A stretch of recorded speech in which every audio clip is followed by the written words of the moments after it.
What's going on, everybody? This is Echo. Welcome to the Echoisthename podcast, episode 5.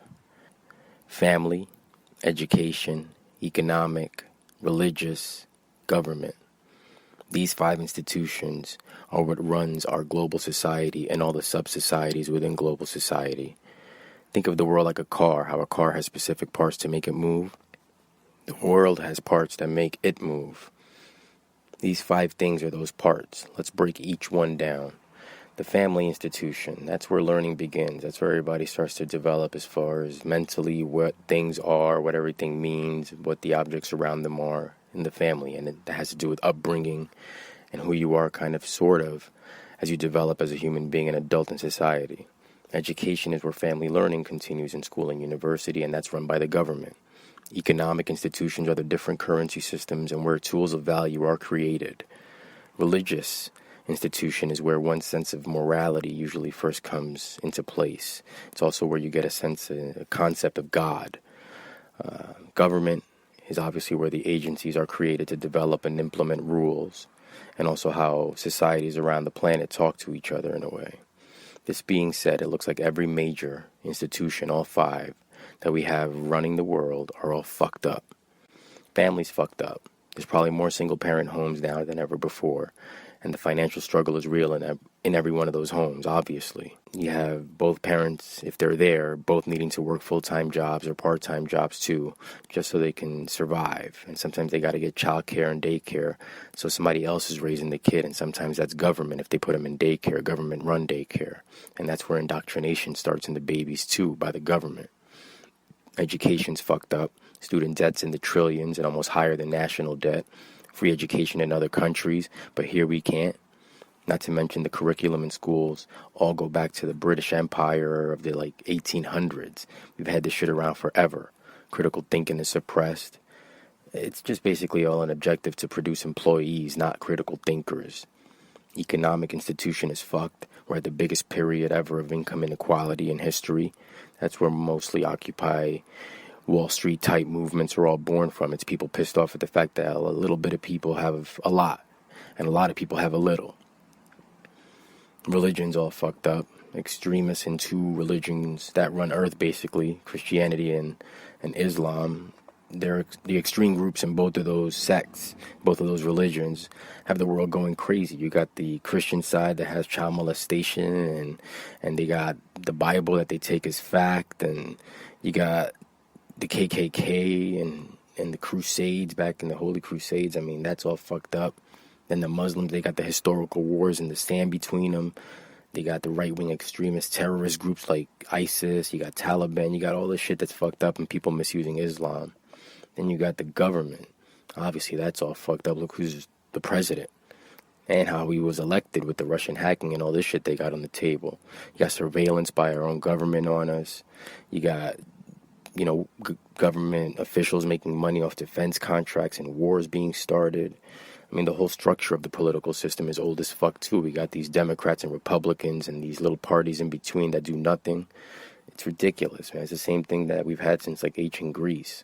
And then you, add the sub-institutions that fall under all 5 of the ones I just mentioned, like entertainment, social services, healthcare. You got things like the DMV, the postal service. All that shit is all fucked up. You could see it. So where do we go from here? How do we fix things a little bit? Because top to bottom, I think there needs to be a complete overhaul of the 5 main institutions that run the earth. We start with number 1, family. This would all begin with a conscious decision by people of this generation to make better decisions about bringing children into this world and getting the help they need before taking on the responsibility of being a parent. That begins with earlier, honest education in schools on certain family subjects like child development, sex ed, shit like that.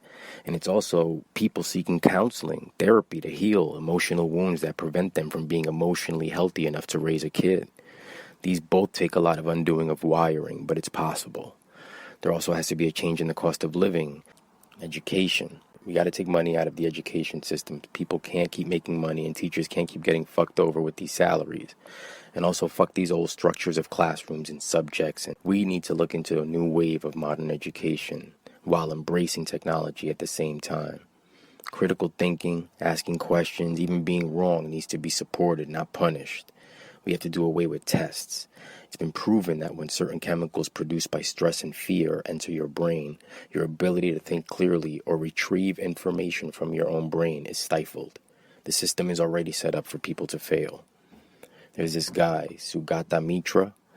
He's an Indian guy. He created this thing back in '99 called hole-in-the-wall experiments, where he put computers in these remote areas, like in a tree, these desktops and laptops, and just left them there. And kids in the tribes started just wandering towards the computers and using them without ever being taught how to use them, and they just started to develop into geniuses. It was amazing. And he also created this self-organized learning environment, or the acronym SOUL.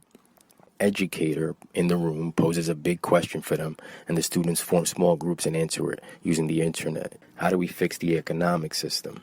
Since the world's divided up between capitalist and socialist societies, let's focus on capitalism for the moment. We got to change it.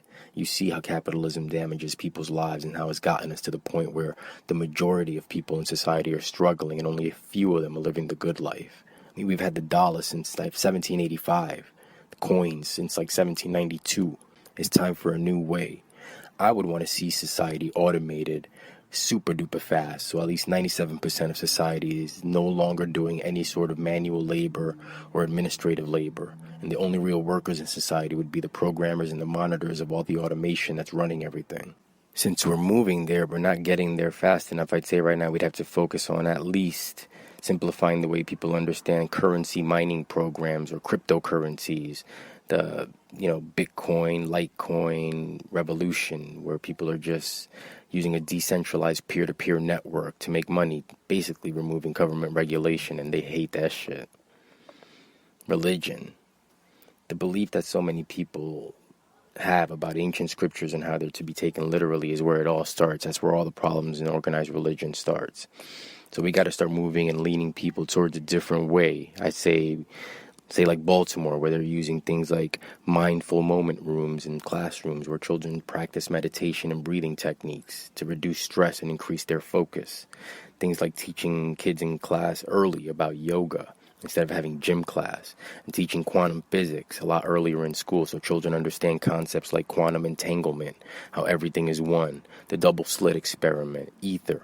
I think all these different concepts kids are taught earlier on, honestly, in classrooms would probably broaden a child's mind and possibly help them become a more empathetic, involved adult in society. Now, government, we obviously have had this system in place for way too long.